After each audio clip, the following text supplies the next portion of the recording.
I've talked about the Next 17 on the channel several times in the past. They're making vintage Kenner style action figures for new characters or new versions of old characters that we had never had before in the vintage line. So, for example, we have Effant Mon, the head of security in Jabba's palace, which I've made a video about before.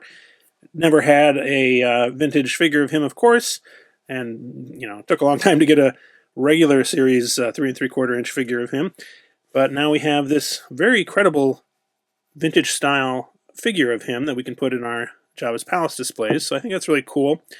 And today I wanted to introduce some other figures that he's released recently, including one for Jabba's Palace. But before we look at that, I wanted to show you the other figures that I also received. And these are actually from the Cantina from A New Hope.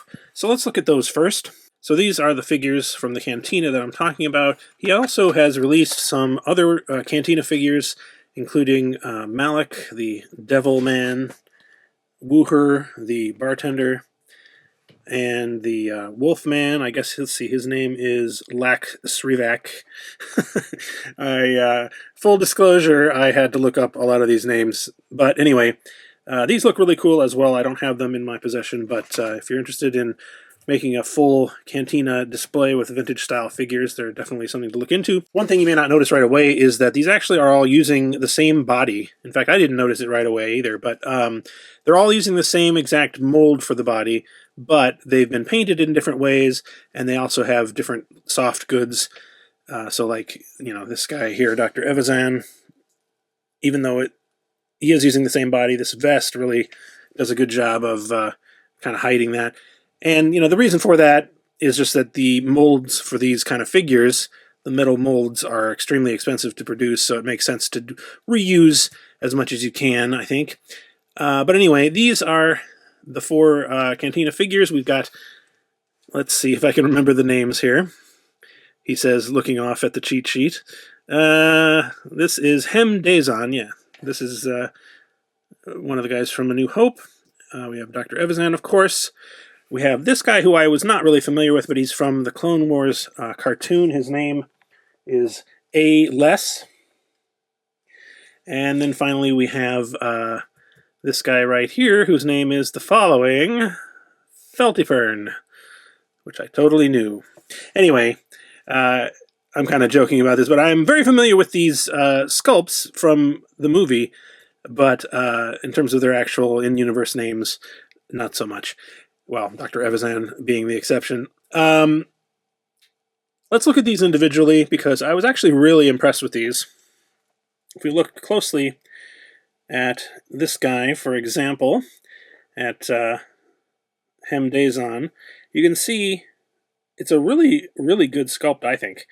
Really brings to mind that character from A New Hope. You can see in a comparison here, he's got the metallic sort of shining eyes, and they've done a really good job of painting these as well. They must have had a metal like mask that they put there to help them paint it, because there's no slop or anything at all. It's very, very, very clean, and the same goes for the rest of the body as well. Very clean lines. Just, really looks professional.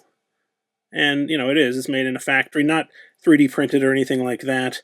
So they have a bit closer to the vintage style feel than a lot of customs do. Here we have Dr. Evazan. He comes with a cup accessory, as you can see. But if we look at his face sculpt, I think it's just perfect. It really looks like a vintage Kenner sculpt, but also looks like that, very distinctive look that the character from the film had. You can see a comparison there. Of course, as I said, he has this soft goods vest that he's wearing over his sort of robe-like clothes. Let's go to this guy first. Feltypern is one of the more impressive sculpts, actually, I think, in this selection here, because there's a lot of detail there, but it doesn't look too detailed. Like, it looks like this could credibly come from Kenner back in the day. Maybe the paint is actually a little bit too good for Kenner, but looks great in my opinion. He comes, of course, with a blaster, same blaster as this guy over Hemdazon, but in a different color. And finally, we have this guy here, L. Less, who is the same species as Hemdazon, but appeared in the Clone Wars cartoon. Again, I was not really familiar with that guy, but here he is, and you can see how he compares. I really like this color scheme, though.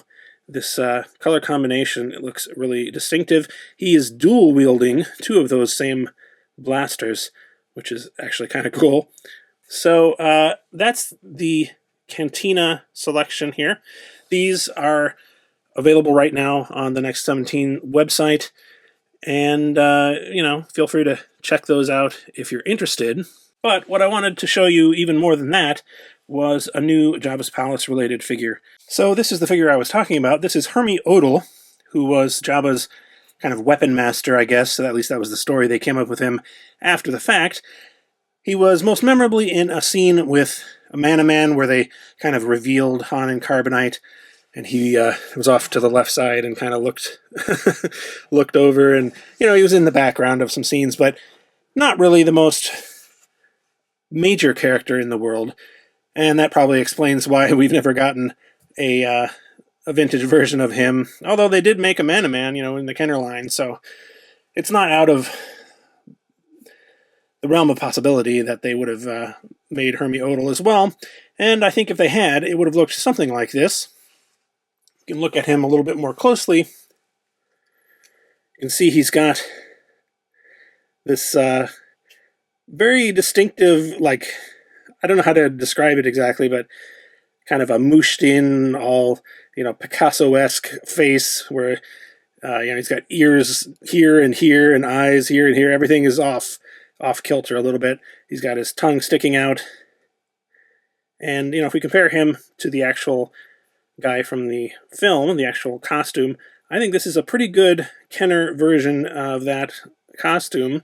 He's got a nice heft to him. He's big.